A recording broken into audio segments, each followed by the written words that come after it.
আসসালামু আলাইকুম প্রিয় ভিউয়ার, সবাই কেমন আছেন? আশা করি সবাই ভালো আছেন। দেশ এবং প্রবাস থেকে যে যেখান থেকে দেখছেন সবাইকে মেসাজ জামাল এন্টারপ্রাইজের পক্ষ থেকে আন্তরিক ধন্যবাদ।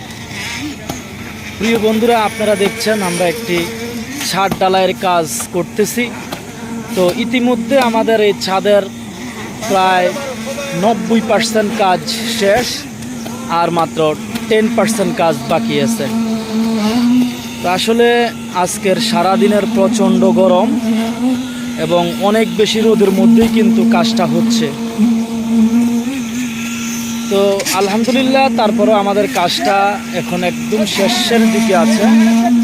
আমাদের এই অংশটা খুব সুন্দরভাবে কিন্তু ঢালাই হয়েছে, যে খেয়াল করে দেখেন, প্রত্যেকটা কাজই খুব সুন্দরভাবে করার চেষ্টা করি আমরা। তো এটাও তারই অংশ। এই যে আমাদের রডের জালিগুলো,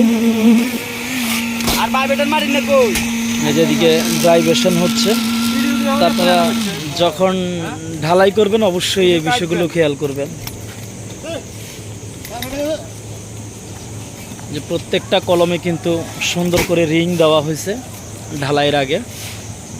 এই যে এই সাইডটা কিন্তু খুব সুন্দর করে কেটে দেওয়া হয়েছে।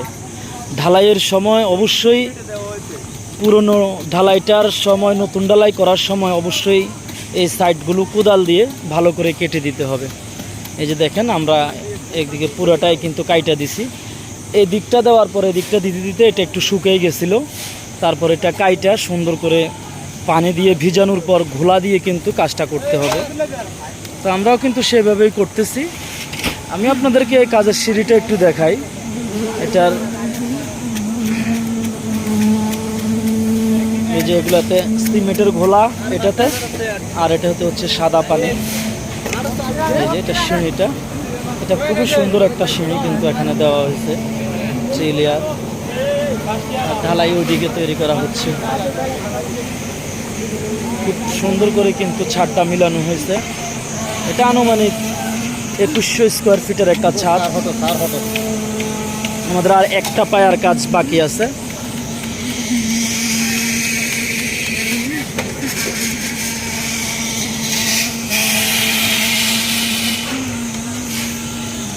প্রচন্ড গরম।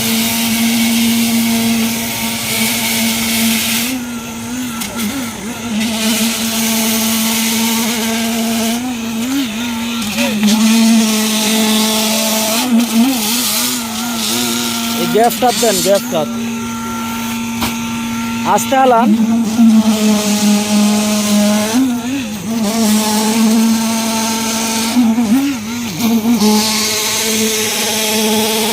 এটা একটা 3 তলা ফাউন্ডেশন দিয়ে এখন কিন্তু এটা 1 তলা হবে।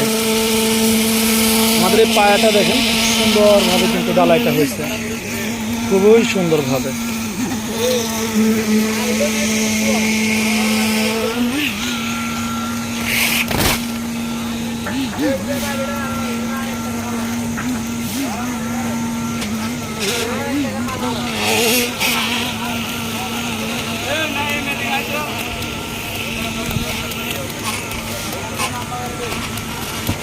আপনারা যখনই ছাদ ঢালাই করবেন অবশ্যই ছাদের পানির লাইনগুলো ঠিকভাবে এবং ছাদের স্লোপটা ঠিকভাবে দেওয়ার চেষ্টা করবেন।